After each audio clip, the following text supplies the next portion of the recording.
¿Quién fue realmente Friedrich Nietzsche? ¿Un hombre que desafió las bases de la moral, la fe y el poder? ¿O simplemente un alma marcada por decisiones irreversibles y tragedias personales? Su vida fue un campo minado de decisiones que estremecieron la filosofía y dejaron cicatrices imborrables. Pero, ¿cómo un niño nacido en un rincón olvidado de Prusia se convirtió en el profeta de una nueva era? Amigos, no olvidéis suscribiros a mi canal Conferencias Históricas, darle a me gusta y dejar un comentario de 7 palabras. Es necesario para que el canal funcione. Compartid este vídeo con otros si lo consideráis importante. Gracias. Nietzsche habló de estar muerto, y con ello sacudió los cimientos del pensamiento occidental.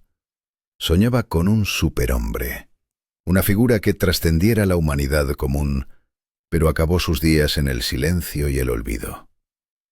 ¿Qué llevó a este hombre a despreciar a las masas y sin embargo convertirse en un icono para toda una generación? La tensión entre sus ideales y su destino personal es el primer enigma que debemos desentrañar. La historia comienza en una pequeña aldea llamada Rocken, perdida en las llanuras de Sajonia prusiana. Allí, en un humilde hogar rodeado de la estricta tradición luterana, nació Friedrich Wilhelm, un 15 de octubre del año 1844. ¿Podía alguien imaginar que ese niño, en honor al rey Federico Guillermo IV, cambiaría para siempre el pensamiento occidental? Pero esta tranquilidad sería efímera. El padre de Nietzsche, Karl Ludwig, un pastor luterano con dones musicales y erudición, fue el faro espiritual en la infancia del joven Friedrich. Su madre, Francisca, de carácter firme y profunda religiosidad, moldeó un ambiente de disciplina y devoción. Sin embargo, esta armonía estaba destinada a romperse. ¿Qué sucede cuando la seguridad de la infancia se ve desgarrada por la tragedia? Cuando Friedrich tenía apenas 4 años, su padre cayó enfermo de manera inexorable. Dolores de cabeza, pérdida del equilibrio, afasia, ceguera y convulsiones. Hoy se sospecha que fue una tumoración cerebral o una enfermedad neurodegenerativa hereditaria. La rapidez con la que la enfermedad consumió a Karl Ludwig fue brutal. Murió en julio de 1849, con solo 36 años. ¿Cómo puede una pérdida así marcar para siempre el destino de un niño? Menos de un año después, la muerte reclamó también al hermano menor de Friedrich, Joseph, que no había cumplido 2 años. Estas pérdidas gemelas sembraron en el niño una sensación casi metafísica de fatalidad y pérdida irreparable. Quedó como único varón en una casa dominada por mujeres estrictas pero amorosas, su madre, su abuela y sus tías. ¿Qué efecto tendría este aislamiento en su alma y carácter? Nietzsche se volvió introvertido, reservado. Aprendió a ocultar sus emociones y a refugiarse en los libros y la música. A los 7 años ya escribía poemas y bosquejaba fragmentos de sermones, soñando con una misión elevada. Su primer gran amor fue la música. Siguiendo el ejemplo de su padre, aprendió a tocar el piano y a componer melodías simples, sintiendo intuitivamente la armonía. Pero detrás de esta aparente inocencia se gestaba un espíritu que pronto rompería con todo lo conocido. Nietzsche no solo cuestionó la moral cristiana, sino que la consideró una ilusión peligrosa, un velo que impedía la verdadera libertad del individuo. Su visión del superhombre distaba mucho de la interpretación distorsionada que vendría años después. ¿Cómo se fracturó su amistad con el compositor Wagner y qué consecuencias tuvo esto para su filosofía? La vida de Nietzsche fue una batalla constante entre su genio y sus demonios internos. Los últimos años de Nietzsche estuvieron marcados por la enfermedad y la soledad. Su mente, antes un torbellino de ideas, sucumbió al deterioro. Su hermana, Elizabeth, manipuló y reescribió su legado para sus propios fines, tergiversando su mensaje original. Pero, ¿qué queda de Nietzsche cuando desmontamos las capas de mitos y distorsiones? Su filosofía sigue siendo un desafío brutal para quien se atreva a pensar por sí mismo. Este no es solo un relato sobre un filósofo. Es la travesía por la mente de un hombre que luchó durante toda su vida por el derecho a ser él mismo, dejando textos donde cada lector puede hallar libertad, miedo, revelación y dolor. Cada decisión, cada pérdida, cada pensamiento fue un paso hacia un destino irreversible. ¿Estás dispuesto a enfrentarte a sus ideas y descubrir qué significan para ti? Suscríbete a Conferencias Históricas para no perderte las historias que desgarran el alma y la mente, porque aquí, cada día, exploramos los destinos que cambiaron el mundo. ¿Qué tema quieres que abordemos después? Tu curiosidad define la próxima historia. ¿Qué impulsa a un joven a apartarse del bullicio y abrazar la soledad con tal intensidad que se convierte en su esencia? ¿Cómo se forja una mente que desde la adolescencia elige el aislamiento como camino inevitable? Friedrich Nietzsche, un prodigio marcado por decisiones tempranas, empezó a trazar su destino en la sombra de sus propias dudas, en un mundo que no estaba listo para él. En 1849, cuando la familia Nietzsche se mudó a Naumburgo, Friedrich encontró un espacio donde su espíritu inquieto comenzó a destacar. Sus compañeros lo apodaban el pequeño profesor, por su insaciable sed de conocimiento y su porte serio y concentrado. Evitaba los juegos ruidosos y las peleas, prefiriendo paseos solitarios que alimentaban su reflexión interior. Pero incluso en esa elección de retiro surgieron amistades profundas, como con Gustav Krüger, con quien compartía un pulso intelectual y una conexión a través de la escritura y la poesía. Ahí, en el silencio de las tardes y la compañía de los antiguos griegos, Nietzsche comenzó a construir su universo interior, hecho de contemplación y distancia de un mundo que le parecía superficial. A los 14 años, su ingreso a la escuela Fürstenschule, en Forta, marcó un punto de inflexión, un centro académico riguroso, casi monástico, donde la disciplina era férrea y el estudio de los clásicos una devoción. En esos muros, Nietzsche no solo aprendió idiomas antiguos con maestría, sino que se sumergió en la tragedia y la filosofía, explorando preguntas que desafiaban su alma joven. Escribió ensayos sobre Sófocles, intentando entender por qué el sufrimiento engendra grandeza.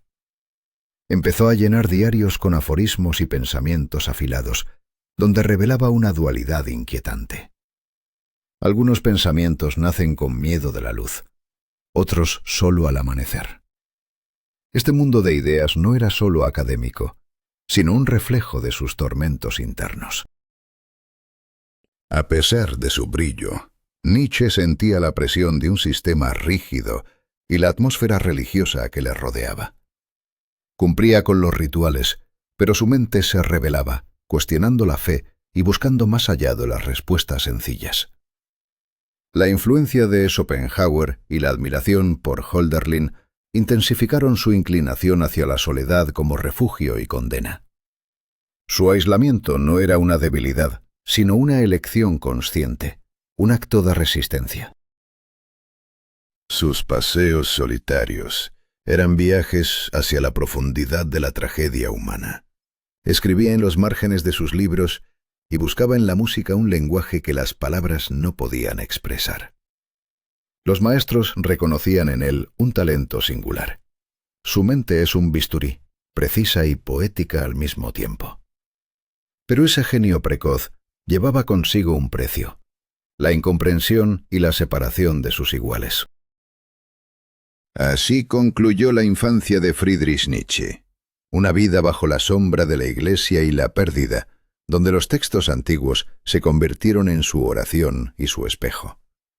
La encrucijada que eligió fue clara y definitiva: la soledad como camino, el pensamiento como forma de existencia. Su futuro le esperaba en Leipzig y Basilea, con la universidad y la influencia de Wagner. Pero antes ya había sellado su destino con una elección irrevocable. Al terminar su formación en Forta, Nietzsche ingresó a la Universidad de Leipzig para dedicarse a la filología clásica, una disciplina que conectaba directamente con sus inquietudes y desafíos futuros. No renunció a su pasado, pero su mirada se volvió hacia un horizonte cargado de preguntas que no podían ser ignoradas. ¿Qué caminos abrirían sus decisiones? ¿Qué precio pagaría por su soledad elegida? Cada paso de Nietzsche estaba marcado por una tensión creciente entre la búsqueda del conocimiento y el peso del aislamiento, entre la luz y la sombra que se disputaban su alma. La historia apenas comenzaba, y el mundo aún no había descubierto la magnitud de su genio, ni la profundidad de su tormento. Sus pensamientos, sus palabras, sus decisiones, todo lo que estaba por venir nació de ese joven que contra todo decidió caminar solo hacia la eternidad. No dejes que esta historia termine aquí. Suscríbete para seguir descubriendo los secretos, las luchas y los destinos que forjaron a los grandes pensadores de la humanidad en conferencias históricas. ¿Qué sucede cuando un hombre pierde no solo su salud, sino también su fe en el mundo que lo rodea? ¿Cómo se enfrenta Friedrich Nietzsche a la caída de sus ídolos y a la ruptura con quienes alguna vez admiró? En la década de 1870, Nietzsche se encontraba en la encrucijada más oscura de su vida, atrapado entre la desesperación interna y el colapso externo.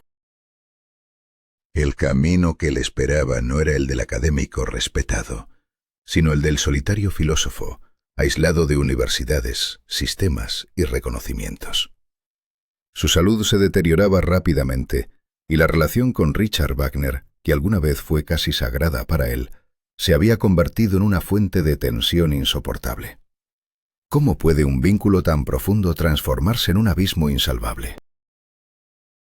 Nietzsche observó con creciente alarma cómo el proyecto artístico de Wagner, que él había venerado, se convertía en un ritual nacionalista, envuelto en un falso misticismo que él ya no podía aceptar.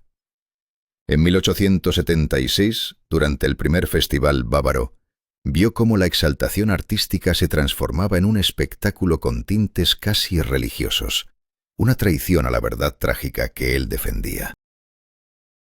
Este distanciamiento no fue un evento repentino, sino una grieta que se fue abriendo lentamente, hasta que Nietzsche se alejó definitivamente del círculo wagneriano. Sus cartas se volvieron frías, y 2 años después, en su obra Humano, demasiado humano, puso punto final a esa etapa.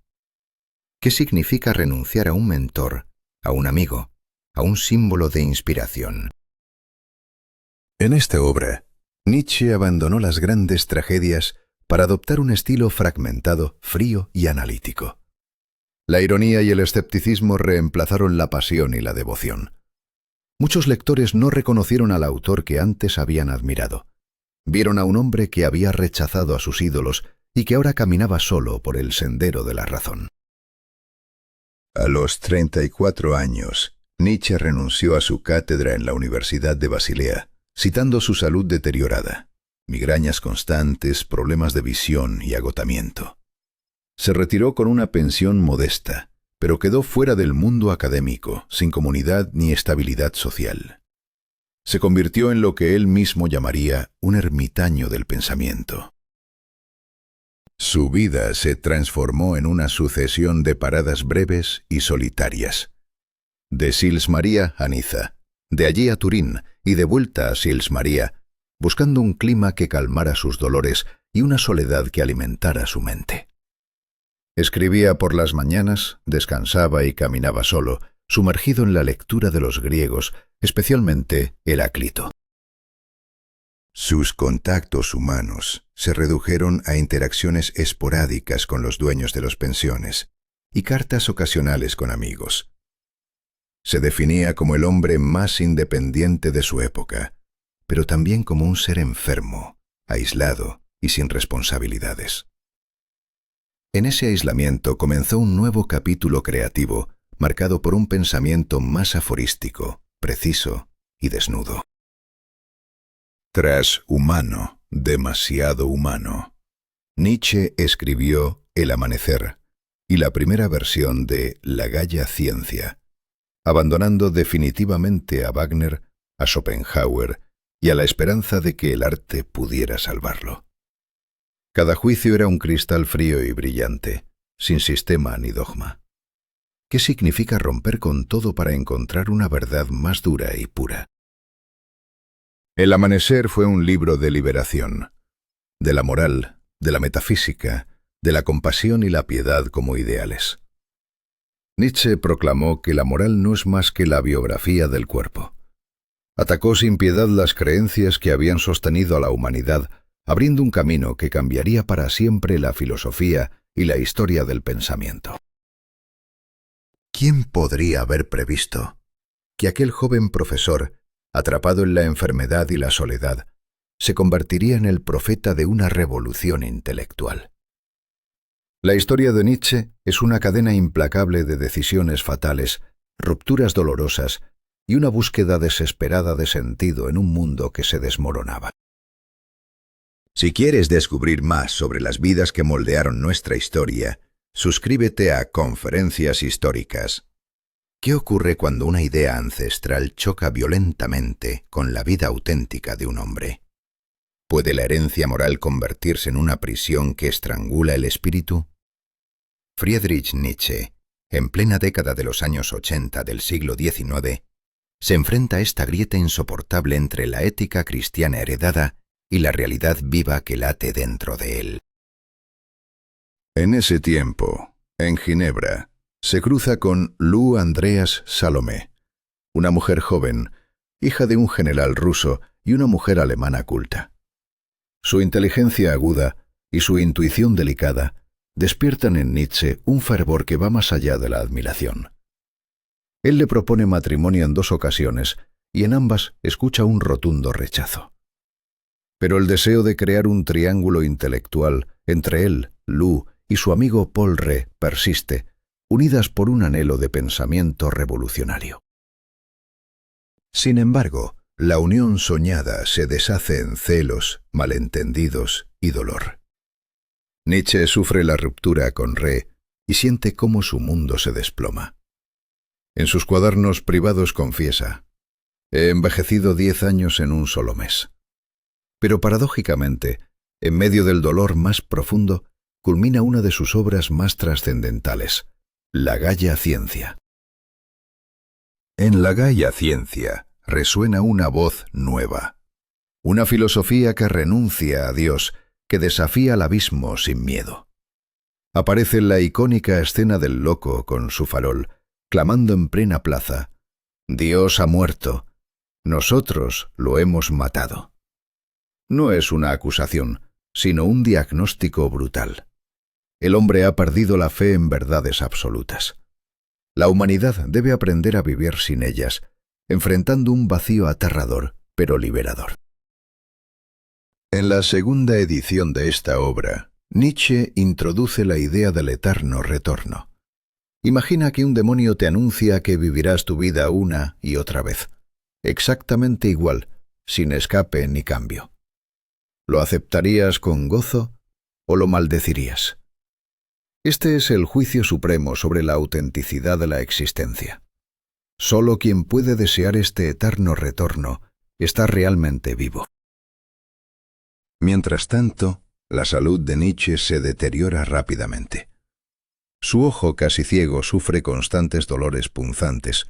La migraña lo atrapa sin tregua. Pasa días enteros en cama, sumido en un silencio casi absoluto. Pero en medio de este sufrimiento físico, su estilo literario arde con una vitalidad extraña, un pulso musical y poético que desafía la desesperación. Este periodo de aislamiento filosófico, lejos del ruido del mundo, es donde nace la voz verdadera de Nietzsche. Ya no es un académico ni un moralista.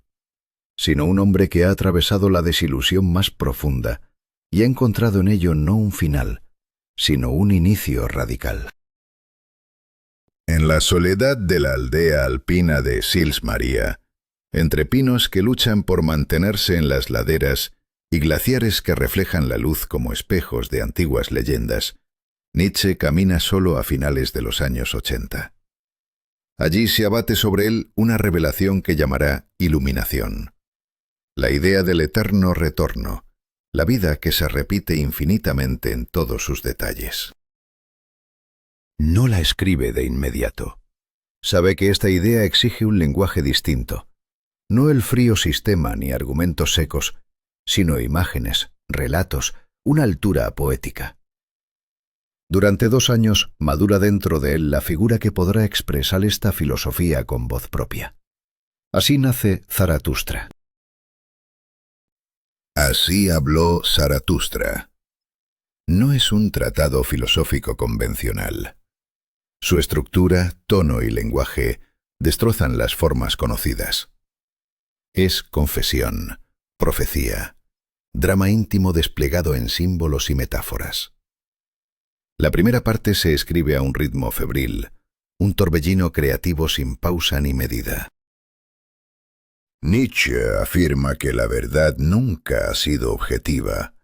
Siempre refleja la voluntad y el deseo de imponer un orden a favor propio. Cada gran filosofía, sostiene, no es más que la autobiografía del autor. En medio de este reconocimiento, se siente cada vez más lejos de los absolutos y más cerca del abismo inexorable que él mismo desafía.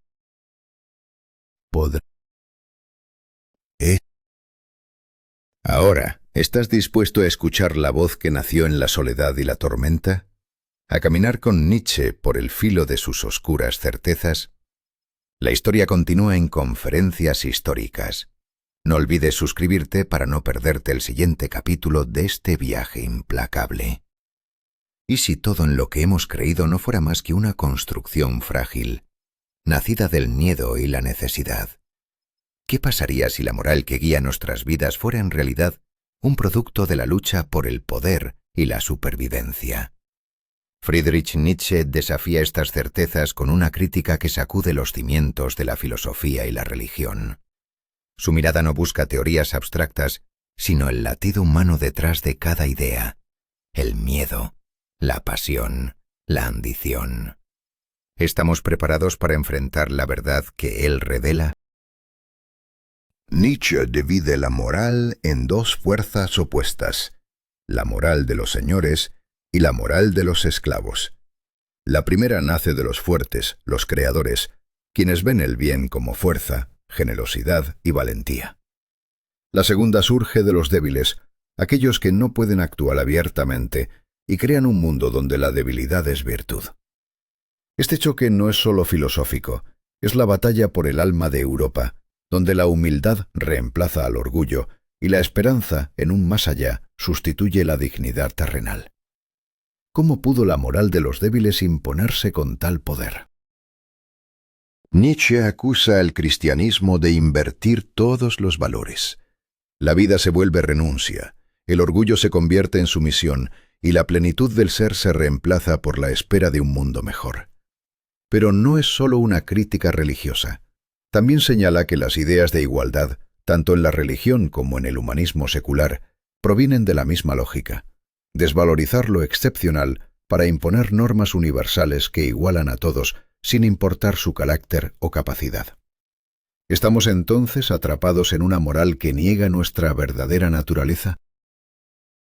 En su obra, Nietzsche no perdona ni a sus antiguos ídolos.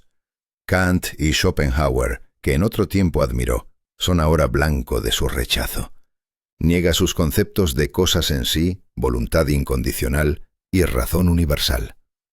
Para Nietzsche, la filosofía del futuro debe abandonar las abstracciones y las verdades eternas y convertirse en una psicología que estudie la voluntad, los instintos y el origen de las ideas.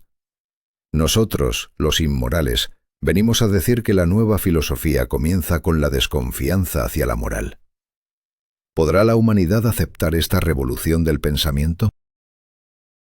A finales de los años 80 del siglo XIX, Nietzsche publica La genealogía de la moral, una obra que él mismo considera la continuación y profundización de su martillo filosófico. Dividida en 3 tratados, revela que los valores morales modernos no nacieron de la razón, sino de la historia de la lucha, el dolor, el miedo y el poder. En el primero, enfrenta 2 sistemas de valores: el aristocrático, donde el bien es nobleza y fuerza, y el sacerdotal, que asocia el bien con el sufrimiento y la sumisión. Esta última, mediante la manipulación espiritual basada en la culpa y el miedo, logra imponerse. ¿Qué precio pagó la humanidad por esta victoria? Nietzsche explica que la moral sacerdotal inventó el concepto de mal como agresión consciente, enseñando a la humanidad a sentir vergüenza por la fuerza y alegría por el sufrimiento. En el segundo tratado, explora el origen de la culpa y la conciencia. El deber comenzó como una deuda material que podía ser saldada con dolor físico. Con el tiempo, esta deuda se trasladó al ámbito espiritual. El dolor se convirtió en un deber interno y la conciencia no es la voz de Dios, sino la memoria del castigo. Por primera vez, la filosofía revela que la conciencia puede ser un mecanismo de violencia autoimpuesta. ¿Qué significa esto para nuestra libertad interior? El tercer tratado se sumerge en el ideal ascético, la renuncia a los deseos, la negación del mundo y la exaltación del sufrimiento. Nietzsche observa cómo este ideal no solo domina a los religiosos, sino también a científicos, artistas y filósofos. Lo llama la voluntad de nada, un intento desesperado de encontrar valor en el dolor cuando ya no queda fe en el sentido de la vida. No niega el sufrimiento, pero se opone a que se convierta en un fin en sí mismo. ¿Estamos condenados a vivir bajo esta sombra de nihilismo? A lo largo de La genealogía de la moral, Nietzsche conduce al lector hacia una pregunta fundamental. ¿Y si todo lo que hemos considerado bueno y verdadero surgió no de la luz de la razón, sino de la oscuridad del miedo y la voluntad de poder? ¿Y si el bien es simplemente lo que resultó ventajoso para los débiles, y la verdad aquello que nadie se atrevió a cuestionar? La tarea de la filosofía, entonces, no es construir nuevos templos, sino demoler cada ladrillo del viejo edificio. ¿Estamos listos para derribar esas paredes? La crítica de Nietzsche no es solo un ataque, es un llamado a la revolución interior, a desafiar cada valor heredado y a enfrentar el miedo que nos paraliza. En un mundo donde las decisiones son irrevocables y las consecuencias inevitables, su voz resuena como un martillo que golpea con fuerza. ¿Seremos capaces de escuchar y actuar, o seguiremos atrapados en la moral que nos encadena? La respuesta está en cada uno de nosotros.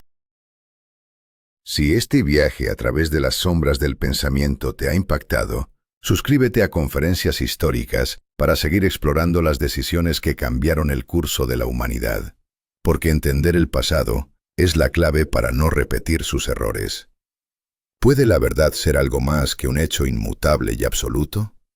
¿Y qué ocurre cuando la filosofía decide abandonar la fe en una objetividad incuestionable? Friedrich Nietzsche, en su último respiro creativo, desafía la esencia misma de la verdad. No es un descubrimiento, sino una construcción, moldeada por la fuerza y las estructuras de poder. ¿Qué significa entonces la libertad de pensamiento si no es la capacidad de reinventar valores sin anclajes en lo divino, lo natural o el contrato social? Este es el preludio de un cambio irreversible, la despedida de una era filosófica que Nietzsche mismo ayudó a cerrar. En la última década del siglo XIX, Nietzsche encuentra refugio en Turín, en el tercer piso de un edificio modesto en la vía Carlo Alberto número 6. Allí, en medio de la vibrante vida cultural de la ciudad, con sus teatros, música y universidades, vive días marcados por una rutina casi monótona.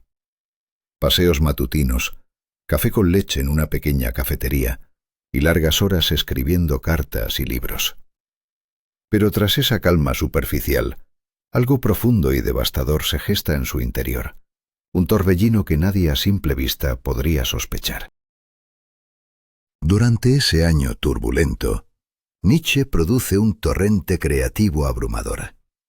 El ocaso de los ídolos, el anticristo, así habló Zaratustra, el caso Wagner, y humano, demasiado humano.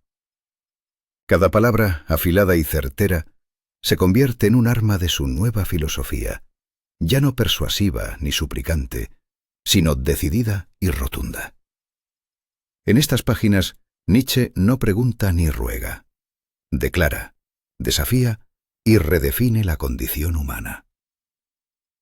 En su obra Humano, demasiado humano, los títulos de capítulos como ¿Por qué estoy tan cansado? O ¿Por qué escribo tan buenos libros? No esconden sarcasmo, sino un desafío tenso y desesperado que anuncia su distanciamiento final del mundo. Pero mientras su pluma se vuelve más violenta y precisa, Nietzsche comienza a enviar cartas desconcertantes firmadas con nombres como el crucificado, el inocente o el emperador del mundo. Estas misivas, dirigidas a amigos, políticos, músicos y líderes religiosos, revelan un espíritu al borde del colapso. Se comunican con el Papa, el Kaiser, sin lógica aparente, y anuncian que la mente de Nietzsche no solo se resiste a la realidad, sino que la traspasa hacia un abismo del que no puede regresar. Un día en la plaza, Piazza Carlo Alberto, una escena impactante marca un punto de inflexión. Nietzsche presencia cómo un cochero golpea brutalmente a su caballo, obstinado a avanzar. En un acto impulsivo que desconcierta a todos, Nietzsche corre, abraza al animal y llora desconsolado en medio del pavimento. No es solo un gesto de compasión, sino la manifestación externa de una mente que empieza a quebrarse, un instante que precede la caída definitiva, cuando desaparece de la vista pública y su comportamiento se vuelve errático y caótico. Tras ese episodio, Nietzsche se recluye en su hogar, perdiendo contacto con la realidad. A veces canta en la calle, reparte dinero sin sentido, escribe notas incomprensibles. La preocupación de sus amigos crece y uno de ellos viaja desde Basilea para encontrarlo en condiciones críticas.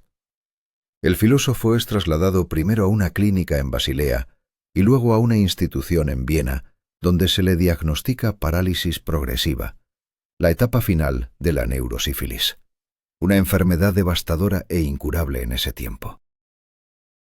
Este diagnóstico marca el fin de Nietzsche como pensador activo, pero no el final de su influencia.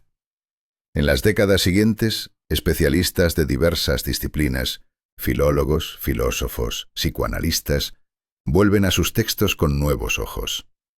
Recuperan fragmentos antes censurados o ignorados, revelando la profunda complejidad de su estilo aforístico, la penetración en la motivación humana y su rechazo a los sistemas cerrados. Así comienza una relectura que transforma al hombre quebrado en un icono eterno del pensamiento revolucionario. ¿Fue Nietzsche un genio incomprendido, un profeta de la modernidad o simplemente una víctima de su propia mente? Su historia es la encarnación de decisiones irrevocables, de una lucha entre el pensamiento libre y las sombras del colapso mental. Cada palabra, cada gesto, cada elección lo empujó hacia un abismo, pero también forjó un legado que desafía a generaciones a mirar sin miedo y a cuestionar sin límites. Si quieres seguir explorando los rincones más profundos de la historia y los personajes que cambiaron el curso del pensamiento humano, suscríbete a Conferencias Históricas. Aquí las historias no solo se cuentan, se sienten y se viven. No te pierdas el próximo capítulo de La verdad y la locura. ¿Qué ocurre cuando un pensamiento desafía las certezas más profundas de la humanidad? ¿Cómo enfrentamos la idea de que nuestras decisiones pueden ser irreversibles, que el miedo humano es un motor implacable y que cada elección puede cambiar el curso de la historia. Friedrich Nietzsche no fue solo un filósofo, fue un terremoto intelectual que sacudió los cimientos del pensamiento occidental, forzando a generaciones a mirar el abismo de la existencia con ojos abiertos, sin consuelo ni evasión. Nietzsche no ofreció respuestas fáciles ni sistemas cerrados. Su obra es un llamado a la acción, a decir sí a la vida, incluso en su forma más trágica y aparentemente absurda. Albert Camus vio en él al precursor del existencialismo y la filosofía del absurdo, destacando en el mito de Sísifo cómo la figura de Zaratustra encarna esa valentía de abrazar la vida sin ilusiones. Pero esta afirmación no es un refugio, es un desafío que arrastra al lector hacia un abismo de incertidumbre y responsabilidad.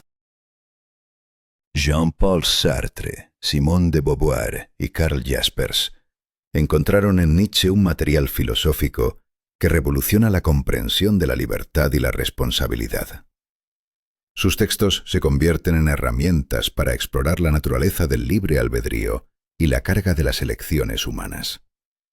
Sin embargo, cada reflexión abre una puerta a la angustia, pues la libertad absoluta implica también la condena de cargar con las consecuencias sin redención. Incluso Sigmund Freud, quien afirmaba evitar leer a Nietzsche para preservar la originalidad de sus ideas, reconoció en él una intuición que anticipó los fundamentos del psicoanálisis. Freud admiraba la profundidad del autoanálisis nietzscheano y admitía que de haber estudiado sus escritos con atención, difícilmente habría aportado algo nuevo.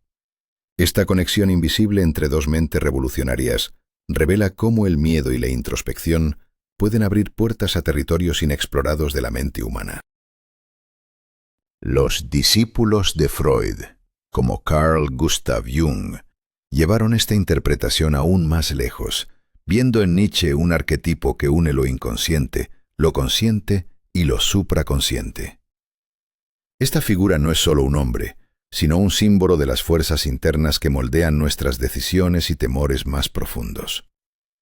La lucha interna que Nietzsche representa es la misma que enfrentamos cada día, el conflicto entre lo que somos y lo que podríamos llegar a ser. En la literatura, su sombra es omnipresente. Thomas Mann, en Doctor Fausto, creó un personaje inspirado en la lógica de autodestrucción nietzscheana, un hombre dispuesto a sacrificarlo todo en busca de un conocimiento superior. En la filosofía rusa del siglo XX, desde Berdyaev hasta Florensky, se multiplicaron los intentos por comprender esa voluntad de poder que puede ser tanto liberadora como peligrosa. Cada interpretación es una apuesta arriesgada, una exploración de los límites donde la razón y la locura se confunden. Pero Nietzsche no se quedó en las aulas ni en los libros polvorientos. En la segunda mitad del siglo XX, su figura trascendió la academia para convertirse en un símbolo de desafío intelectual extremo. Sus frases y aforismos se convirtieron en mantras para músicos, artistas y cineastas, una fuente inagotable de inspiración para quienes buscan romper con las cadenas de la moral tradicional y las seguridades políticas. Nietzsche es el rebelde que renuncia a las comodidades del dogma para enfrentar la verdad desnuda. Hoy, Nietzsche no es solo un filósofo muerto hace más de un siglo. Es un espejo inquietante en el que cada lector se ve obligado a confrontar sus propias dudas y temores. No puede leerse en grupo ni usarse como bandera ideológica. No es un conjunto de tesis para aceptar pasivamente, sino un llamado a reescribir la realidad, a cuestionar todo lo dado. Su voz exige no sumisión, sino colaboración activa en la creación de sentido. Y en ese diálogo interno, en ese acto de valentía, Nietzsche sigue vivo. ¿Y si todo fuera distinto? Si las decisiones que creemos irrevocables pudieran ser repensadas. Esa es la pregunta que Nietzsche planta en el corazón de cada lector. Una pregunta que no admite respuestas fáciles ni consuelos. Solo el coraje de enfrentar el miedo y la incertidumbre puede abrir la puerta a una nueva forma de entender la existencia. En este desafío reside la verdadera eternidad de su pensamiento. Si te atreves a mirar a Nietzsche a los ojos, a cuestionar lo que creías inmutable, sus palabras te acompañarán en un viaje sin retorno. Sus ideas no son monumentos, sino llamas que arden dentro de cada uno. Únete a este diálogo, suscríbete a conferencias históricas y descubre cómo la historia de las ideas puede transformar tu manera de ver el mundo y a ti mismo. Porque en la reflexión profunda y valiente está la semilla de toda revolución interior.